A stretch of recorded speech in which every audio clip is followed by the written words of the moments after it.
देखिए 5 से लेके 8 तक का सीज फायर हो गया था। 3 घंटे में उन्होंने वायलेट कर दिया। मैं आपको समझा देता हूँ। वो कह रहे हैं कि हमने नहीं वायलेट किया, ऑब्वियसली, और अब मान गए हैं कि फिर से वो अब लेटेस्ट मीटिंग में क्या डिसाइड हुआ 11 बजे की मुझे नहीं पता, वो आपको पता होगा।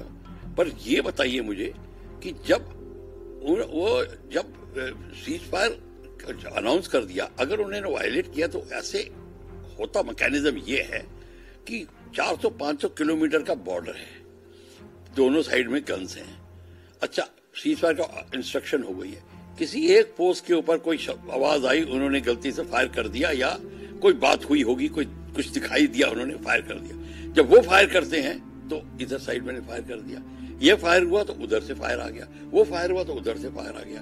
15 मिनट के अंदर पूरी घाटी में फायरिंग शुरू हो जाती है। ये होता है। और जब फायरिंग हो रही है तो आप इस साइड में देख रहे हैं तो आपके गोले उधर गिर रहे हैं, उधर ही फायरिंग हो रही है तो आपके गोले इधर गिर रहे हैं। तो कभी सिविलियन का नुकसान होता है, कभी झोपड़ियों का नुकसान होता है, और इसमें कुछ जो टेररिस्ट एलिमेंट छुपे हैं वो फायदा भी उठा लेते हैं, वो घुस भी जाते हैं। तो ये होता है। मैं ये नहीं कहता कि पाकिस्तान ने सीज फायर नहीं किया होगा, उन्होंने वायलेट किया होगा, पर दूसरा बात भी है, वो भी हो सकता है। हमने ये गलतियां होते देखी हैं। पर अब देखिए, आप कह रहे हैं कि 11 बजे की रात के बाद से कुछ नहीं हुआ, इसका मतलब है कि ये बात उनका इंटेंशन नहीं था। पर सीज फायर अगर हमने अनाउंस कर दी थी, उसका मतलब क्या होता है? सीज फायर का मतलब होता है आपका जो फिंगर जो ट्रिगर पे है वो ट्रिगर से हट जाए, पर आपकी पोजीशन नहीं हटेगी, आपकी तैयारी नहीं हटेगी, आपका लॉजिस्टिक्स आता रहेगा, आपका रिप्लेनिशमेंट आता रहेगा, बस आप आगे नहीं बढ़ रहे और आप फायर नहीं कर रहे, पर वही है। तो ये है सीज फायर का मतलब होता है। तो ऐसे कोई नुकसान नहीं होता कि हमने फायरिंग बंद कर दी तो कोई नुकसान हो गया।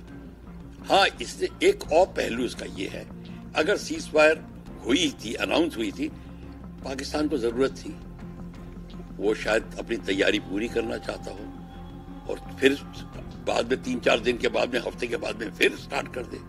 तो कई पहलू होते हैं। इसके लिए हमारी तैयारी पूरी होनी चाहिए। हमें नहीं परवाह कि वो क्या कहेंगे या नहीं।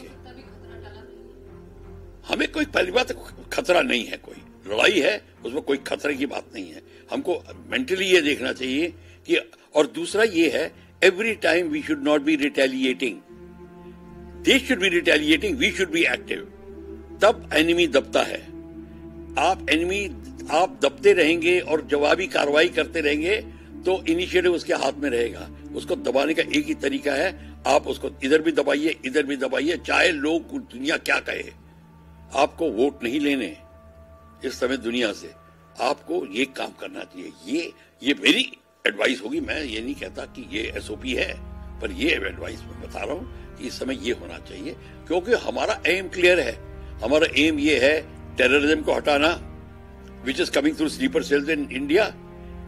टेररिज्म को हटा के पीओके लेना है। अब साथ साथ आप दोनों काम करिए। कैसे करिए? हमें पीओके को लेना है। अगर इस एक्सरसाइज में पीओके को नहीं लिया तो आपने समय गंवाया है। और लड़ाई जब शुरू हो जाएगी, फिर आप कहीं भी अटैक करिए, कराची पे फ्रंट खोलिए, कराची पे ब्लॉकेड लगाइए, सिंध में फ्रंट खोलिए, जो मर्जी करिए, वो आपके उस पर छोड़ दिया जाता है लोकल कमांडर्स को। लोकल कोर कमांडर्स कैसे लड़ाई कर रहे हैं, पर ओवरऑल उनको ऑब्जेक्टिव पता चल गया है। या ओवरऑल ऑब्जेक्टिव आपका ये होना चाहिए, टेररिज्म को खत्म करना है और पीओके को लेना है। इंडिया ने इस सब से क्या अचीव किया? क्योंकि अभी भी पहलगाम में जो आतंकवादी हैं वो घूम रहे हैं, वो अभी तक कोई सुराग उनका नहीं लग पाया है, ऐसा क्यों? ये मैं एक चीज और बताना चाहता था, मैंने नहीं बताई। जो हमको करना है कि आपको इस गेम में क्या है, पाकिस्तान आतंकवाद क्यों फैला रहा है?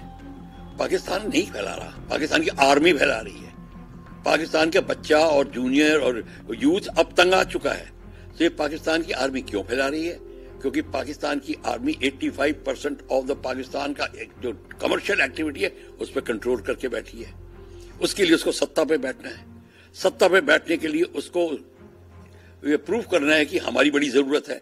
हमारी तब जरूरत है कि जब कश्मीर का मुद्दा अलाइव है, आग लगी हुई है, और वो आपको चित्र दिखा रहे हैं कि भारत हड़प जाएगा, खा जाएगा, ये है वो है।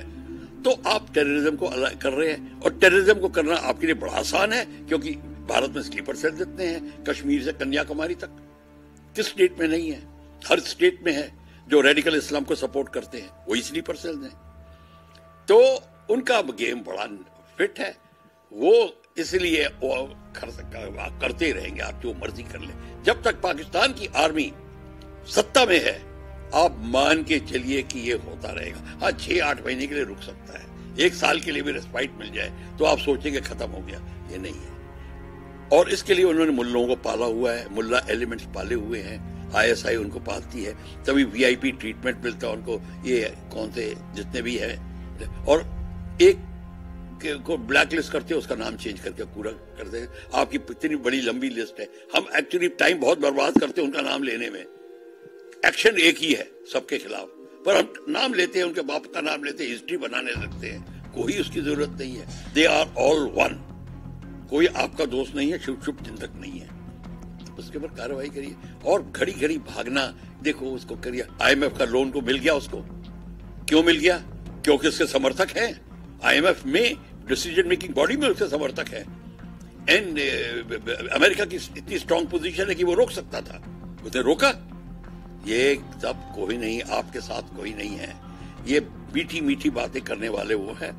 एकला चलो रे जो पोइट्री थी, आप यहाँ लागू होती है। आप इसमें अकेले हो, और अकेले चलना चाहिए। चाइना बैठा हुआ है, चाइना सब सप्लाई कर रहा है, और अपना जो आर्मामेंट दिखाना चाहता है कि मेरा आर्मामेंट इतना अच्छा है कि मैं वेस्टर्न वेपन्स को ओवर, तभी वो झूठे खबर फैलाएगा, रफाल गिरा दिया, ये कर दिया, वो कर दिया, ताकि दुनिया को पता चले कि मेरी टेक्नोलॉजी वेस्टर्न टेक्नोलॉजी से बड़ी है, बेटर है। चाइना को ये गेम चल रहा है। फिर चाइना ने समावेश में $130 बिलियन का चाइना पाकिस्तान इकोनॉमिक कॉरिडोर में समावेश है।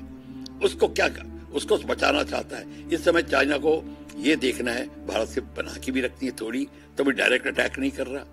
पाकिस्तान को भी कर रहा, टर्की को कहा है, टर्की उसको बरख्तियार ड्रोन्स और कई चीज दे रहा है। पाकिस्तान को ऑर्डिनेंस खाली हो गया, उसका ऑर्डिनेंस फैक्ट्रीज ने सामान नहीं बनाया, वो मिल रहा है। तो आप इसको इस सारे गेम में ये है कि हमारे को सीज फायर जो हमने हुई उसमें पाकिस्तान को बहुत चांस मिल गया। जब तक हम रिलेंटलेसली अपने ऑब्जेक्टिव की तरह नहीं जाएंगे और ये रोक लगती रहेगी, नुकसान हमारा होता है।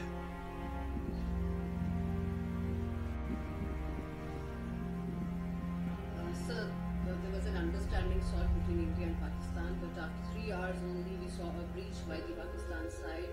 But since 11 p.m. last night there has been no ceasefire violation. How do you see this as an Indian context? Yeah, the ceasefire, a lot of people welcomed it. It all depends on how you look at it. Our objective is to, what we were doing, the objective came to a little halt. But the 3 hours, when the ceasefire was called, within 3 hours it got violated again.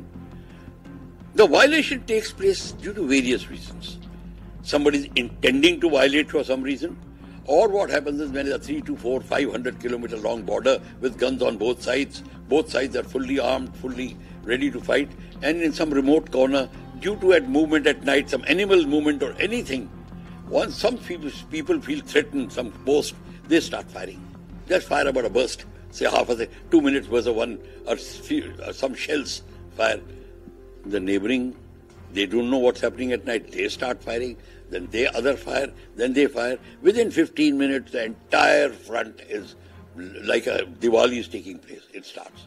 Now in that, a lot of people on the other side, the shells will fall, civilians, animals, environment, everything comes under fire. So there are damages. It can fall in villages, it can fall on school, it can fall anywhere. Sometimes we say, no, they killed the children, they killed. Actually, these are uncontrolled fire and lack of command and control. That's what happens.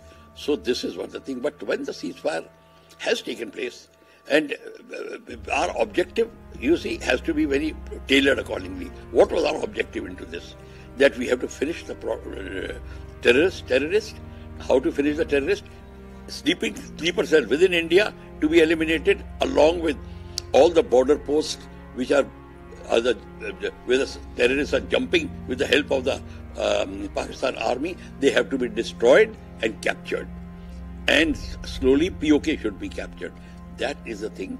And for that, one important thing you must understand, your machinery paraphernalia should be acclimatized to this requirement. If half the people of sleeper cells know your forces, they are amalgamated, they are being sympathizers, their sympathy on both ways, they are ineffective. By saying we have unified command is of no value. Unified command means, oh, I am unified with him, I listen to him and he listens to me, I advise him or he advises me. That's not the case. It should be under one command and control. There should be one command and the entire, or I'm talking of forces and intelligence forces, one commander, and every force should be under that commander, whoever is that commander. That we have to do. When we do that, we'll find the terrorists are getting eliminated. And then very easily, sleeper cells are not functioning. Now, this ceasefire, when it got violated, Pakistan basically wanted more time for preparation. So they did not get preparation. They also are a loser in this, because we'll start fighting again. So our aim should be very clear. If the ceasefire is called, then we get more chance of carrying out our homework within our country. But when the thing is on, firing is on, then we start with the POK, take over POK, all that thing happens. So China has come out open in support of Pakistan. Is it a real threat for India? Yes, it is very much a threat. China is supplying one of the finest, China's equipment is coming in competition with the Western equipment. It is coming, though people like to say, oh, China third class, second rate, okay. Even if they got equipment which is not as good as European equipment. अगर आप ये video YouTube पर देख रहे हैं तो हमारे channel को सब्सक्राइब करें और बेल आइकन को दबाना ना भूलें। अगर आप Facebook पर ये वीडियो देख रहे हैं तो हमारे पेज को लाइक करें।